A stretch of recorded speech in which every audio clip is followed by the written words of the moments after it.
रात के ठीक 12 बजे गांव के पुराने मंदिर में अपने आप घंटी बजती थी। लोग कहते थे जो भी उस समय मंदिर में जाता है उसकी मनोकामनाएं पूरी होती हैं।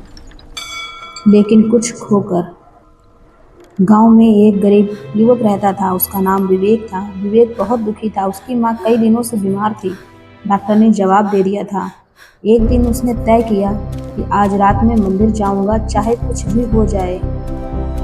आधी रात का समय, चारों तरफ सन्नाटा, हवा भी जैसे डर रही थी। जैसे ही विवेक मंदिर के पास पहुंचा, अचानक घंटी अपने आप बजने लगी।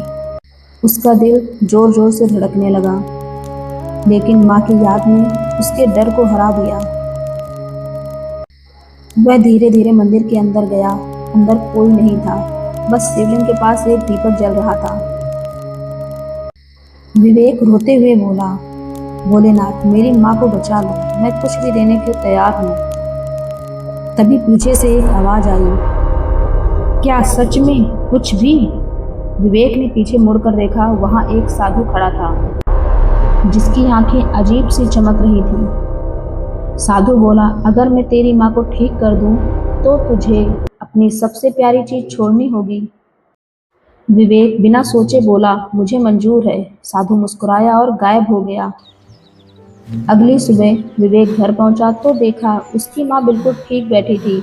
वह खुशी से रो पड़ा, लेकिन तभी उसे कुछ अजीब महसूस हुआ। उसे याद ही नहीं आ रहा था कि उसकी माँ कौन है। वह घबरा गया, ये क्या हो रहा है? तभी उसके कानों में वही आवाज गूंजी, तूने अपनी सबसे प्यारी चीज दे दी है मुझे। तेरी माँ ही तुझे सबसे प्यारी थी। अब वो तेरे पास है, लेकिन तू उसे पहचान नहीं सकता। विवेक जमीन पर गिरकर रोने लगा। ओम नमः शिवाय। वह फिर उसी रात मंदिर गया। इस बार बोला, शिवाय। भगवान मेरी माँ की पहचान मुझे वापस चाहिए, इसके बदले आप मेरी जान ले लो। ओम तभी नमः शिवलिंग से प्रकाश शिवाय। निकला और एक दिव्य आवाज आई, सच्ची भक्ति त्याग नहीं, प्रेम और विश्वास है। अचानक विवेक को सब याद आ गया। वह दौड़कर घर गया और अपनी माँ को गले लगा लिया। सच्ची भक्ति में सौदा नहीं होता। भगवान से प्रेम करो, शर्तों से नहीं।